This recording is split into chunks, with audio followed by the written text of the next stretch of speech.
اعظم محمد شہباز شریف سے chairman Pakistan Peoples Party Bilawal Bhutto Zardari نے ملاقات کی۔ پی ٹی آئی کی خالی نشستوں پر ضمنی الیکشن پر غور۔ پیپلز پارٹی اور نون لیگ کے درمیان اتحادی معاملات پر بھی گفتگو۔ اس موقع پر سینیٹر شہری رحمان اور رکن قومی اسمبلی آصفہ بھٹو زرداری بھی بلاول بھٹو کے ہمراہ موجود تھیں۔ ملاقات کے دوران بلاول بھٹو زرداری نے وزیر اعظم سے ان کے کزن میاں شاہد شفیع کے انتقال پر دلی تعزیت کا اظہار کیا۔ انہوں نے مرحوم کے درجات کی بلندی اور اہل خانہ کے لیے صبر جمیل کی دعا کی۔ چیئرمین پیپلز پارٹی نے میاں شاہد شفیع کے بڑے بھائی جاوید شفیع سے بھی ٹیلی فونک رابطہ کر کے اظہار افسوس کیا اور ان سے تعزیت کی۔ ملاقات کے دوران دونوں رہنماؤں نے ملک میں جاری سیاسی اور امن و امان کی صورتحال پر مشاورت کی۔ ملاقات میں وزیر اعظم اور بلاول بھٹو زرداری نے پاکستان پیپلز پارٹی اور مسلم لیگ نون کے درمیان اتحادی معاملات اور متوقع ضمنی انتخابات کے بارے میں گفتگو کی۔ دوسری جانب وزیر اعظم شہباز شریف سے بلاول بھٹو کی ملاقات کا اعلامیہ جاری کر دیا گیا ہے، جس کے مطابق سینیٹر شہری رحمان اور رکن قومی اسمبلی آصفہ بھٹو زرداری بھی بلاول بھٹو زرداری کے ہمراہ تھیں۔ اعلامیے کے مطابق بلاول بھٹو زرداری نے وزیر اعظم سے ان کے کزن کے انتقال پر اظہار تعزیت کیا۔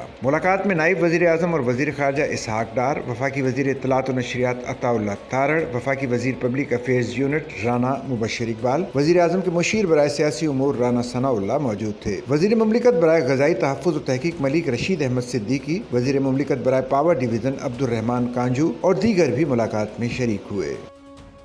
سچل نیوز نیٹ ورک کی ویڈیوز میں خوش آمدید۔ ناظرین، ویڈیو سے متعلق اپنی قیمتی رائے کا اظہار کمنٹ باکس میں ضرور کریں اور چینل کو سبسکرائب کریں۔